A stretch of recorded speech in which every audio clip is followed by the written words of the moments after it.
بسم اللہ الرحمن الرحیم۔ ہر شخص اس بات کی کوشش کر رہا تھا کہ نیلام میرے نام ختم ہو۔ آخرکار عزیز مصر نے اتنی بڑی بولی لگائی کہ حاضرین میں سے کسی کی ہمت نہ ہوئی کہ اس سے بڑھ کر بولی لگائے۔ یعنی عزیز مصر نے 10 لاکھ اشرفیاں، 40 لاکھ درہم، 100 لڑکیاں، 100 ہار گوہر ہائے آبدار کے، 1000 مشک نافے، 1000 شماعت العنبر، 1000 رومی اطلس کے تھان، 1000 ناقے ماہ سوار، 1000 تازی گھوڑے ماہ ساز و سامان، 1000 کنیزان خوبرو، 1000 فوج و سپاہ اور بہت کچھ زر و جواہر اور بے انتہا مال و دولت دے کر سالار قافلہ سے عزیز مصر نے حضرت یوسف علیہ السلام کو لے لیا۔ عزیز مصر حضرت یوسف علیہ السلام کو لے کر اپنے محل میں آ گیا، جہاں زلیخا نے استقبال یوسف کے لیے بڑا اہتمام کر رکھا تھا۔ محل سرائے شاہی کو ہزاروں قرینے سے سجایا گیا تھا۔ زلیخا کی خوشی کا عالم یہ تھا کہ جامے میں پھولی نہ سماتی تھی اور ڈر تھا کہ کہیں شادی مرگ نہ ہو جائے۔ عزیز مصر نے اپنی بیوی زلیخا سے کہا، دیکھو زلیخا، تم یوسف علیہ السلام کا بہت خیال رکھنا، کہیں ایسا نہ ہو کہ اسے تکلیف پہنچے۔ شہزادی زلیخا کے دل کی مراد بر آئی تھی، چنانچہ شہزادی نے عزیز مصر کو اطمینان دلایا کہ میرے ہوتے ہوئے انہیں کسی قسم کی تکلیف نہ ہوگی۔ غرض کہ اس طرح محب و محبوب کو اللہ تعالیٰ نے ایک جگہ جمع کر دیا، دونوں خوش و خرمی کی زندگی گزارنے لگے۔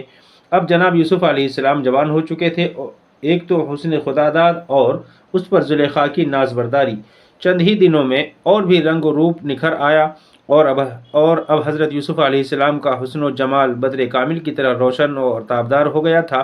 زلیخا کی خوشنودی یوسف کے لیے ہر وقت کوشاں رہتی اور خود بھی زیب و زینت و آرائش جمال کے ساتھ رہتی، تاکہ حضرت یوسف علیہ السلام کا دل ان کی طرف مائل ہو۔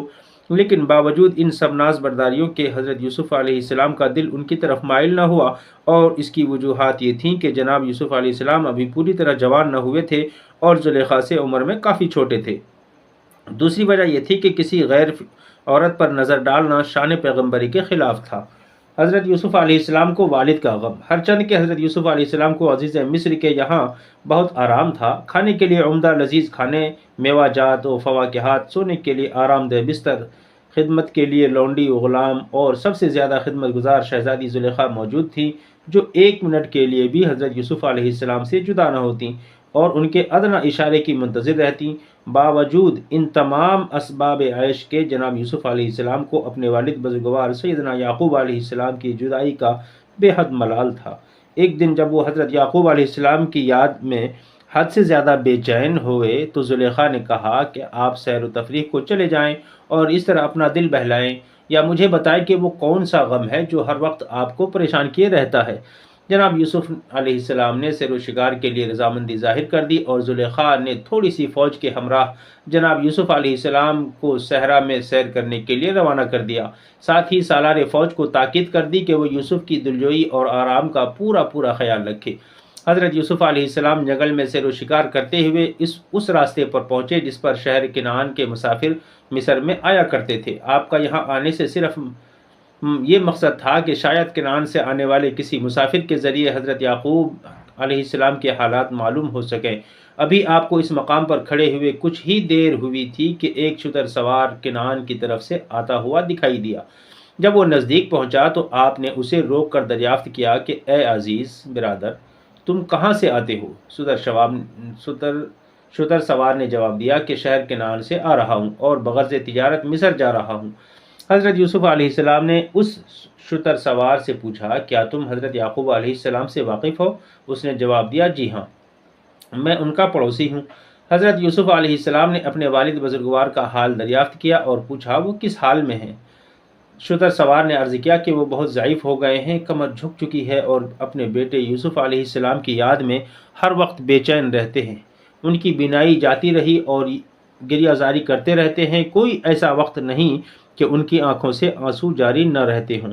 حضرت یوسف علیہ السلام نے جب اپنے والد ماجد کے حالات سنے تو شدت غم سے از خود رفتہ ہو گئے، یہاں تک کہ بے ہوش ہو گئے۔ جب ذرا ہوش آیا تو خود کو سنبھال کر آپ نے اس شتر سوار سے پوچھا کہ تم مجھے پہچانتے ہو؟ میں کون ہوں؟ اس نے کہا، نہیں۔ آپ نے اپنے چہرے سے نقاب اٹھا دی اور کہا، تم غور سے میری صورت دیکھو اور اگر پہچان لو تو میرا ایک کام ہے، اگر تم سے ہو سکے تو ذرا عذرائے مہربانی کر دینا۔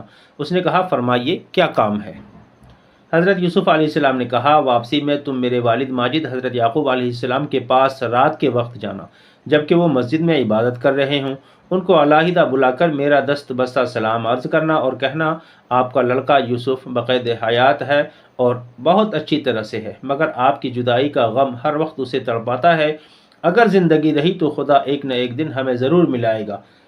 اس شتر سوار نے وعدہ کر لیا کہ جب میں مصر واپس ہوں گا تو ضرور بنی اسرائیل کے محلے میں جاؤں گا اور آپ کے والد ماجد کو آپ کا پیغام پہنچا دوں گا۔ حضرت یوسف علیہ السلام سے رخصت ہو کر وہ مصر پہنچا اور امور تجارت سے فراغت پا کر پھر شہر کنعان کی طرف واپس روانہ ہو گیا۔ اسے حضرت یوسف علیہ السلام سے کیا ہوا وعدہ یاد تھا، چنانچہ ایک روز رات کے وقت وہ حضرت یعقوب علیہ السلام کے پاس اسی مسجد میں پہنچا جہاں حضرت یعقوب علیہ السلام عبادت کیا کرتے تھے، مگر اتفاقاً اسے دیر ہو گئی اور حضرت یعقوب علیہ السلام اپنے مکان پر جا چکے تھے۔ وہ شتر سوار مکان پر پہنچا اور آواز دی۔ حضرت یعقوب علیہ السلام نے اسے اپنے پاس بلایا اور آنے کی وجہ پوچھی۔ اس نے عرض کیا کہ حضرت، میں بغرض تجارت مصر گیا تھا، وہاں مجھے ایک شہزادہ ملا جس کا نام یوسف ہے۔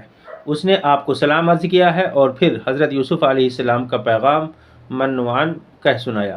حضرت یعقوب علیہ السلام نے حلیہ دریافت کیا اور جب اس تاجر نے حلیہ جناب یوسف علیہ السلام کا بیان کیا تو حضرت کو یقین ہو گیا کہ ان کا بیٹا یوسف زندہ اور بقید حیات ہے۔ اس مزدہ جافزہ نے ان کے تن مردہ میں از سر نو جان ڈال دی۔ انہوں نے اپنے پڑوسی کو بہت دعائیں دیں اور کہا کہ جس طرح تم میری دنیا میں ہو، خدا تمہیں جنت میں بھی میرا پڑوسی بنائے۔ جب حضرت یعقوب علیہ السلام کا پڑوسی رخصت ہو گیا تو پھر آپ گریہ وزاری کرنے لگے، کیونکہ جدائی یوسف علیہ السلام کا زخم پھر تازہ ہو گیا۔ گریہ وزاری کرتے کرتے جب آپ تھک گئے تو بے ہوش ہو گئے اور فرزندوں نے آپ کو لے جا کر اس حجرے میں لٹا دیا جس میں بیٹھ کر آپ حضرت یوسف علیہ السلام کی جدائی میں رویا کرتے تھے، اور ہوش آیا تو خیال کیا کہ یوسف علیہ السلام زندہ ہے، مگر اس خیال کا آنا تھا کہ فوراً حضرت جبرائیل علیہ السلام وحی لے کر آئے اور کہا کہ اللہ تعالیٰ فرماتا ہے، اے یعقوب علیہ السلام، تم صبر کرو اور ابھی اس راز کو کسی اور پر نہ کھولو، صبر کرو۔ اب یوسف علیہ السلام کا ذکر کبھی زبان پر نہیں لانا، صبر کرو۔ آپ نے جبرائیل علیہ السلام سے وعدہ فرمایا کہ اب میں ہجر یوسف کی بات کبھی زبان پر نہ لاؤں گا، میری کیا مجال کہ میں مرضی مولا کے خلاف کچھ کر سکوں۔ خیر، یعقوب علیہ السلام کی یہ رات حضرت یوسف علیہ السلام کو یاد کرتے اور روتے کٹی۔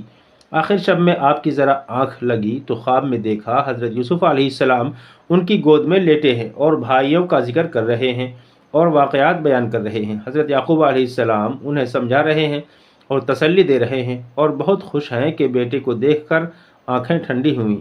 خوشی و مسرت کے عالم میں آپ کی آنکھ کھل گئی۔ آنکھ کھول کر دیکھا تو خود تھے اور وہی حجرہ تنہائی۔ آخرکار صبر و شکر کر کے خاموش ہو گئے۔